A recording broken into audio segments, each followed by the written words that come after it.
तो students next जो बात करेंगे motion of charge particle in a magnetic field. इसमें हम फोर्स की बात नहीं करेंगे, मोशन की बात करेंगे। देखिए हमें पता है जब एक सिंगल चार्ज मैग्नेटिक फील्ड के अंदर घूमता है तो उस पर चार्ज, वेलोसिटी, मैग्नेटिक फील्ड और साइन थीटा ये चारों फैक्टर काम करते हैं। तो जब वो घूमेगा, घूमने के कारण उसका रेडियस आएगा, वेलोसिटी आएगी और टाइम पीरियड आएगा, एनर्जी आएगी। तो ये सारी चीज़ें हम कैलकुलेट करेंगे इस वीडियो के अंदर, ठीक है। तो चलिए वीडियो स्टार्ट करते हैं। Motion of charge particle in a magnetic field. तो सबसे पहले बात करते हैं, तो ये फॉर्मूला लिखा हमने सिंपल। जब एक सिंगल चार्ज को मैग्नेटिक फील्ड के अंदर हम प्लेस करेंगे तो ये उसका फॉर्मूला हो गया। तो केस 1 बनाएंगे हम। केस 1 क्या है, वेलोसिटी और मैग्नेटिक फील्ड दोनों पैरेलल हैं एक दूसरे के, ठीक है। इसकी एग्जांपल है, जैसे चार्ज इधर को चल रहा है, this is the velocity of the charge, और मैग्नेटिक फील्ड की बात करूँ वो भी इसी डायरेक्शन में हमने अप्लाई कर रखा है। तो दोनों के बीच का एंगल कितना होगा, तो एंगल हो जाएगा 0 डिग्री। और फोर्स का फॉर्मूला क्या आता है, फोर्स का फॉर्मूला था Q we B sine theta, और थीटा कितना हो जाएगा 0 और साइन 0 कितना हो जाएगा 0। तो फोर्स कितनी लगेगी, तो आंसर है फोर्स इस केस में 0 लगेगी, क्योंकि साइन 0 0 होता है, ठीक है। इसका मतलब है चार्ज पार्टिकल सीधा ही निकल जाएगा, कहीं पर भी टर्निंग इफेक्ट नहीं लेगा। तो it has no turning effect, ठीक है। अब बात करते हैं केस दूसरे की। दूसरे केस में हम क्या देखेंगे, दूसरा केस है velocity and magnetic field are anti parallel to each other.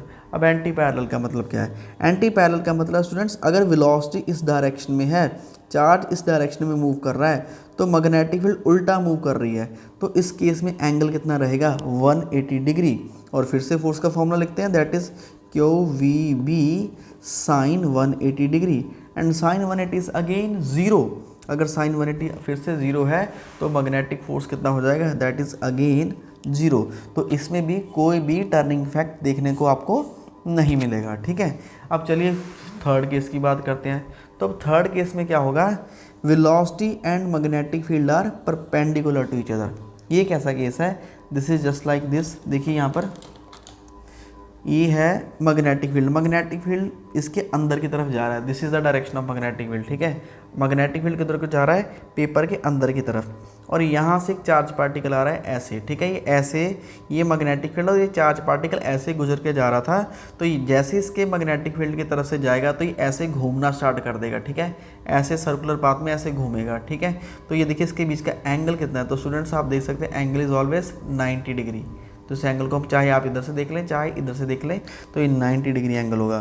तो इस केस में क्या क्या पैरामीटर निकल के आते हैं, चलिए देखते हैं। और दूसरी बात सबसे इंपॉर्टेंट, ये जो चार्ज पार्टिकल घूम रहा है, हमें क्या पता चलेगा कि इधर ही घूमेगा, तो इसके लिए स्टूडेंट्स हमें यूज़ करना है अपना लेफ्ट हैंड, ठीक है। तो use your left hand and use 3 fingers like this, finger A, finger B and finger C. तो ये फिंगर होगी डायरेक्शन के लिए, फोर्स के लिए, जिसको हम थंब बोलेंगे। और ये जो ये वाला फिंगर है इसको हम बोलेंगे मैग्नेटिक फील्ड का डायरेक्शन, और ये वाला फिंगर जो सेंटर वाला है इसको बोलेंगे वेलोसिटी। तो इसको हम कुछ इस तरह से डायरेक्शन में पॉइंट करेंगे। देखिए सबसे पहले ये जो है मैग्नेटिक फील्ड बता रहा है, तो मैग्नेटिक फील्ड ये जा रहा है इसके अंदर, और वेलोसिटी किधर को है, तो this is the direction of velocity, ठीक है। ये देखिए यहाँ से चार्ज पार्टिकल ये ऊपर की तरफ जा रहा है, this is the direction of velocity and this is magnetic field. तो थंब किधर की है, तो इस साइड को थंब जा रहा है, तो थंब आपको डायरेक्शन दे रहा है मैग्नेटिक फोर्स का, तो थंब इस डायरेक्शन में है, तभी ये जो चार्ज है ये ऐसे जाना तो सीधा चाहता था, पर मैग्नेटिक फोर्स ने इसको ऐसे टर्न कर दिया है। तो ये आप डायरेक्शन समझ चुके हैं, ठीक है। अब चलिए अब नेक्स्ट बात करते हैं इससे। तो फोर्स का फॉर्मूला क्या निकल के आएगा, तो फोर्स हो जाएगा q we B sine theta, और थीटा इज 90 डिग्री, और 90 डिग्री 1 होता है, तो यहाँ पे क्या बचेगा क्यू वी बी, तो this is q we b. अब स्टूडेंट जो ये जो फोर्स है, देखिए सर्कुलर पाथ में लगने वाला फोर्स, सर्कुलर पाथ में जो अंदर की तरफ फोर्स लगता है उसको हम नाम देते हैं सेंट्रीपेटल फोर्स। इसको हम +1 क्लास से स्टडी करते आ रहे हैं, और उसका फॉर्मूला क्या होगा, उसका फॉर्मूला होगा mv² अपॉन r। m है जो चार्ज लिया उसका मास, v इज़ द वेलोसिटी और r इज़ द डिस्टेंस। तो ये एक v से एक v कट जाएगा, आपको यहाँ से बस जस्ट क्रॉस मल्टीप्लाई करके r निकालना है। ये r ऊपर चला जाएगा और q और b नीचे आ जाएंगे, तो this will be the radius. तो रेडियस किस पे डिपेंड करता है स्टूडेंट्स, तो रेडियस डिपेंड कर रहा है वेलोसिटी के ऊपर, ठीक है। रेडियस वेलोसिटी के ऊपर डिपेंड कर रहा है, मतलब अगर ज़्यादा वेलोसिटी होगी तो रेडियस ज़्यादा होगा, ठीक है। अगर कम वेलोसिटी होगी तो रेडियस कम होगा, ठीक है। फॉर एग्ज़ाम्पल यहाँ पर देखिए ये है मैग्नेटिक फील्ड की डायरेक्शन, ठीक है, अंदर की तरफ जा रही है। अगर मैं पहले वेलोसिटी देता हूँ 1, तो 1 वेलोसिटी से इसका रेडियस इतना बनेगा। अगर मैं इसका बना के कर देता हूँ, वेलोसिटी डबल कर देता हूँ, तो इसका रेडियस डबल हो जाएगा ऐसे, ठीक है। तो वेलोसिटी डिपेंड कर रही है, रेडियस डिपेंड कर रहा है वेलोसिटी पे। रेडियस ये हो जाएगा इसका सेंटर से, ठीक है। रेडियस वेलोसिटी पे डिपेंड कर रहा है, मास पे डिपेंड कर रहा है। अगर मास को भी इंक्रीज़ कर देंगे तब भी रेडियस इंक्रीज़ हो जाएगा। किसके इन्वर्सली प्रोपोर्शनल है? तो आंसर है चार्ज।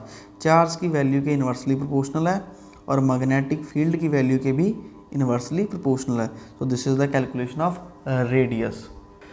तो सेकंड बात करेंगे कि ठीक है, ये चार्ज पार्टिकल सर्कल में घूम रहा है, तो एक सर्कल कंप्लीट करने में इसको कितना टाइम लगा होगा उसको बोलेंगे टाइम पीरियड।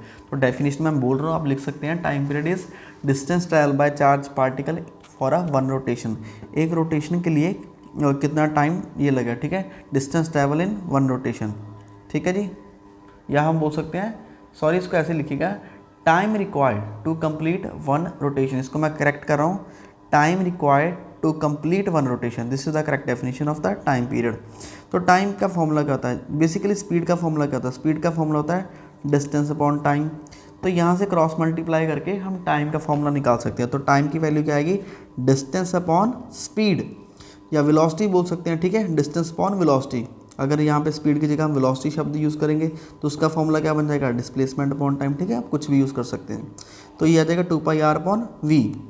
तो टाइम का फॉर्मूला लगा दिया। अब हमें यहाँ पर r की वैल्यू को सब्स्टिट्यूट करना है। तो 2π अपॉन वी ऐसे रहेगा, 2π अपॉन वी, और ये r की वैल्यू ये आ जाएगी। कहाँ से ये वैल्यू? तो आंसर है ये फर्स्ट इक्वेशन से, this is the value of r m v q b। तो ये पुट कर देंगे, कटिंग करेंगे, कटिंग करने के बाद ये आंसर आ जाएगा t का 2π m अपॉन q b। तो time period is directly proportional to mass. जितना ज़्यादा मास होगा उतना ही ज़्यादा टाइम पीरियड होगा, ठीक है। तो this is the second relation. अब थर्ड रिलेशन की बात करते हैं। Third relation is the frequency. Frequency होता है स्टूडेंट कि 1 सेकंड के अंदर चार्ज पार्टिकल मैग्नेटिक फील्ड में कितनी रोटेशंस कंप्लीट कर रहा है। तो मैग्नेटिक फील्ड तो है, मैग्नेटिक फील्ड में अंदर कितनी रोटेशंस 1 सेकंड में कंप्लीट कर रहा है। So this is the frequency. और इसकी ऐसा यूनिट रहती है हर्ट्स, हम हर्ट्स में मेज़र करते हैं।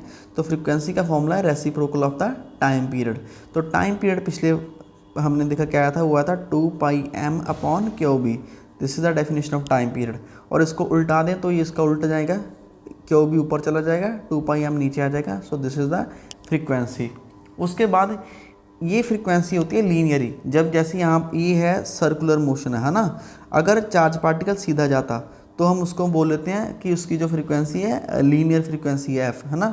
पर वो चार्ज पार्टिकल घूम रहा है, घूमने वाली फ्रीक्वेंसी को हम नोट करते हैं ओमेगा से, that is the angular frequency, कि सर्कल कितने कंप्लीट करेगा, ठीक है, कितना।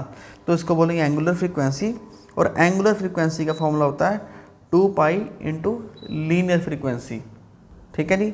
यहाँ पर ऐसे भी लिख समझ सकते हैं। देखिए एंगुलर फ्रीक्वेंसी और एंगुलर वेलोसिटी एक ही शब्द होते हैं।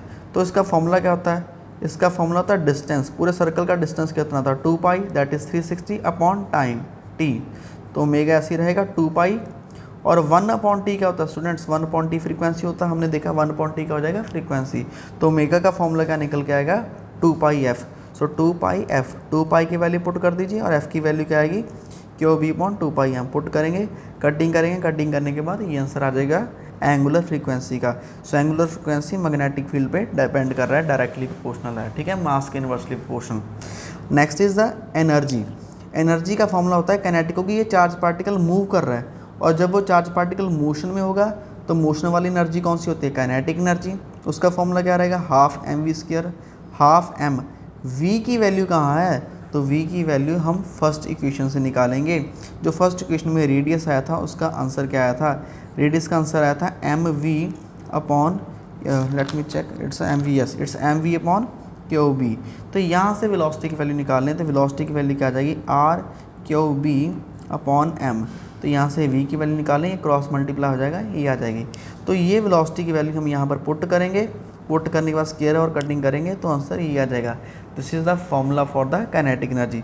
ये r² हो जाएगा, क्यू का स्क्वायर, ये b का स्क्वायर, ये मास, ये 2 m का स्क्वायर है, यहाँ पर 1 है तो ये कट जाएगा नीचे, सिंगल एम रह जाएगा, दैट इज़ द 2m। ठीक है, तो ये होगा एनर्जी का फॉर्मूला। तो यहाँ तक हम 3 केसेस की बात कर चुके हैं, 0 degree, 180 degree and the 90 degree. तो ये सारे एंगल तो हमें पता है कि ठीक है इन एंगल पे ये हो रहा है। अगर एंगल मैं बोल दूँ 0 डिग्री से लेके 60 डिग्री तक है, 0 डिग्री से लेके 80 डिग्री तक है, मतलब कोई परफेक्ट वैल्यू नहीं मैं आपको बता रहा, बस कोई भी एंगल हो सकता है, अननोन एंगल। तो उसके लिए इसका मोशन किस तरह का होगा, ये डायग्राम इस मोशन को डिस्क्राइब करेगी। That is the fourth case, that is any angle with magnetic field. किसका एंगल, चार्ज का। ठीक है, चार्ज कोई भी एंगल बना रहा है मैग्नेटिक फील्ड की तरफ से।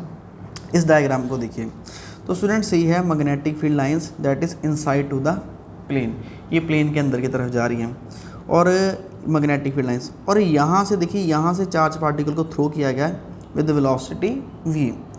इनर्शिया के कारण कुछ हद तक तो वो सीधा जाएगा, बाद में जब मैग्नेटिक इफेक्ट बढ़ जाएगा तो वो ऐसे सर्कल में घूमने की कोशिश करेगा, क्योंकि हमें पता है मैग्नेटिक फील्ड चार्ज पार्टिकल को सर्कल में घुमाती है। तो स्टूडेंट देखिए यहाँ पे वो सर्कल में घूमने की कोशिश कर रहा है, पर ये एंगल 90 डिग्री तो है नहीं। अगर 90 डिग्री होता तो चार्ज पार्टिकल को मैक्सिमम फोर्स लगता हर पॉइंट पे। जब किसी सीधी जाती हुई चीज़ को हर पॉइंट पे मैक्सिमम फोर्स लगता है तो वो सर्कल बनता है, ऐसे है ना, सर्कल बनता है। पर ये 90 डिग्री नहीं है, एंगल उससे कम है, तो इसका मतलब है फोर्स भी उससे कम है। तो ये सर्कल बनने की कोशिश करेगा पर पूरा सर्कल नहीं बन पाएगा। तो ये ऐसे स्पाइरल स्प्रिंग की फॉर्म में, जैसे स्प्रिंग होता है ना, इसकी फॉर्म में ये आगे बढ़ना स्टार्ट करेगा। ठीक है, तो ये रहा V और ये रहा एंगल, जिस एंगल से वो मैग्नेटिक फील्ड में एंटर किया। और इसका ये वाला कंपोनेंट क्या होगा, हमें पता है अगर ये V है तो थीटा वाला कंपोनेंट V cos थीटा होता है, और cos के परपेंडिकुलर वाला एंगल हमेशा V sin थीटा होता है। तो स्टूडेंट इसकी कैलकुलेशन हमें कुछ अलग से नहीं करनी है, कुछ ज़्यादा टफ नहीं है। आपने क्या करना है, अभी जो हमने पीछे वाला आर्टिकल किया, ठीक है, ये वाला जो आर्टिकल किया, हमने यहाँ पर कैलकुलेशन कहाँ से स्टार्ट की थी आपको याद रखना है। हमने कैलकुलेशन स्टार्ट की थी यहाँ से। ठीक है, यहाँ पर हमने जो वेलोसिटी ली थी that is 90 degree to the magnetic field. ठीक है, यहाँ पर हमने लिखा था mv² r क्यू vb, और ये v और b एक दूसरे के 90 डिग्री पर है। अब हम डायग्राम कर रहे हैं, उसका वेलोसिटी और मैग्नेटिक फील्ड का 90 डिग्री वाला रिलेशन कहाँ है, तो आंसर है जो 90 डिग्री वाला वेलोसिटी होगी वहाँ पर v sin थीटा आएगा।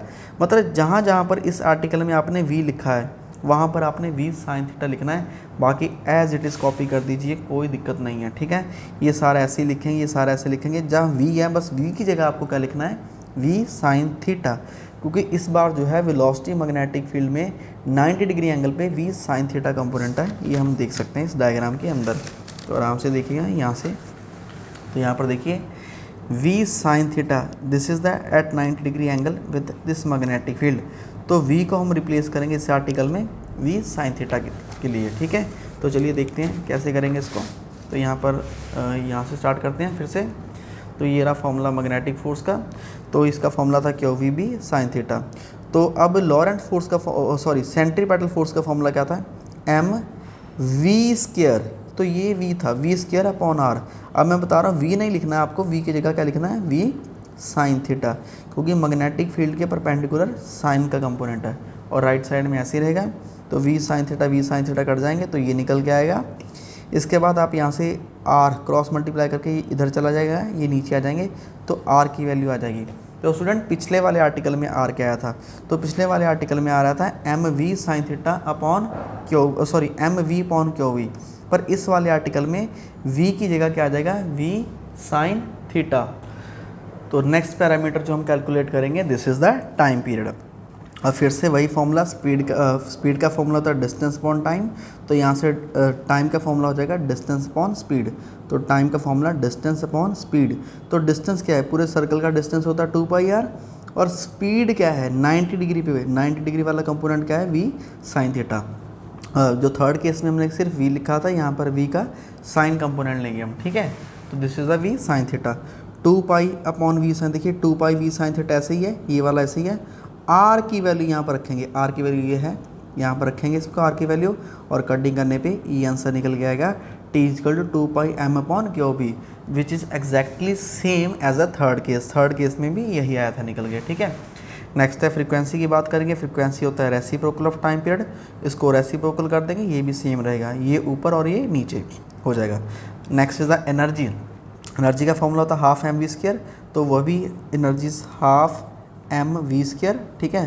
तो एम ऐसे ही यहाँ पर वी की वैल्यू रखेंगे और ये वी की वैल्यू हम कहाँ से निकालेंगे, तो आंसर है ये वी की वैल्यू वी साइन थीटा आएगा एक्चुअली, वी साइन थीटा, तो half m v sine theta, ठीक है।